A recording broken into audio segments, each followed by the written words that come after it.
In Act 2 of the play Hayavadana, we find Padmini and Devadatta leading a happy life in Dharmapura. Padmini is quite happy to get a husband in whom the wise head of Devadatta and the muscular body of Kapila converge.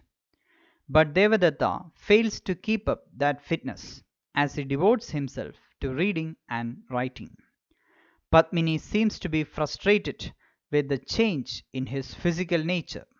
She even confesses to Devadatta that she liked the masculine, sweaty smell of his body after the transposition of heads in the Kali temple.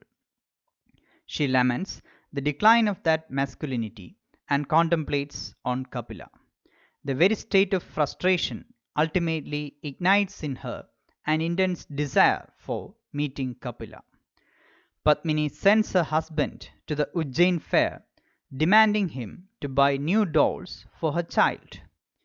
She then sets off to the jungle with her child to meet Kapila. We learn from Bhagavata's narration the current state of affairs of Kapila. He accepted his fate and is trying to reconcile with his lot. He prefers to stay in the jungle and didn't even turn up for performing the last rites of his father and mother. With stoic endurance, he accepts their death.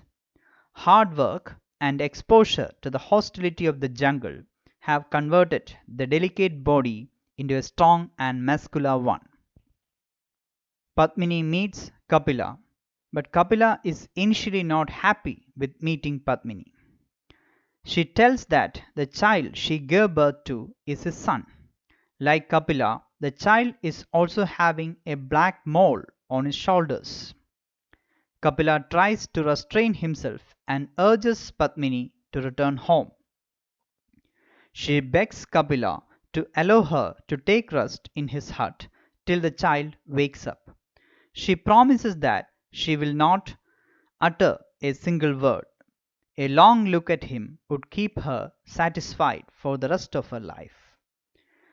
Ultimately, Padmini rekindles the emotions of love lying dormant in Kapila. When she touches him, his body recognizes her touch and it flowers into a festival of memories. Kapila is tormented by the agony of those memories. Padmini pities him and rests her head on his chest.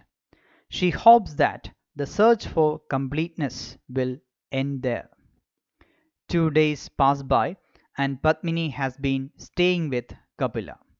At this point, Devadatta enters with a sword in one hand and dolls in the other.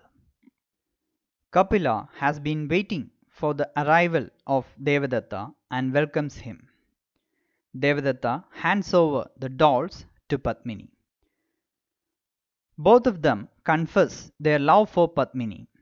Kapila suggests that they should live together like Pandavas and Draupadi, but Devadatta rejects his proposal. The solution that Devadatta offers is that they should fight, attack each other like lions, and kill like cobras. They start the fight and both of them fall dead to each other's attack. Padmini finds herself entangled in the same situation of Act 1. Devadatta and Kapila lived together, fought, embraced, and died. She was left out and prepares for performing sati. Padmini instructs Bhagavata to hand over the child to the hunters. The hunters will bring him up as Kapila's son. When the child reaches the age of 5, he should be handed over to Devadatta's parents with the information that it is their grandson.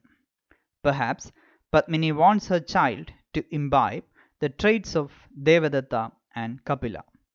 As the better half of both Devadatta and Kapila, she sits on a large funeral pyre and dies with the two bodies. The play again moves to the subplot. Hayavadana makes his appearance on the stage. He is singing the national anthem. Another actor was baffled with the sight of a horse with human eyes. Hayavadana visited the Kali temple at Chitrakoot. He wanted to be a complete man, but he had acquired a horse body, but the human eyes is still with him. He is continuing his quest for completeness. He complains of the indifference of Goddess Kali, who did not bother to listen to his complete prayer.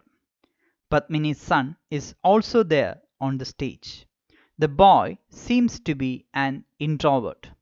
He speaks to nobody, does not laugh, and carries the dolls which his father had bought on the last day. Seeing the host talk, he bursts into laughter, and Hayavadana gets him on his back. On the boy's request, Hayavadana laughs, and ultimately his laughter is converted into a proper knee. Hayavadana is delighted at achieving completeness, and he leaps about in great joy. The boy is also happy, and the play ends with prayers to Lord Ganesha.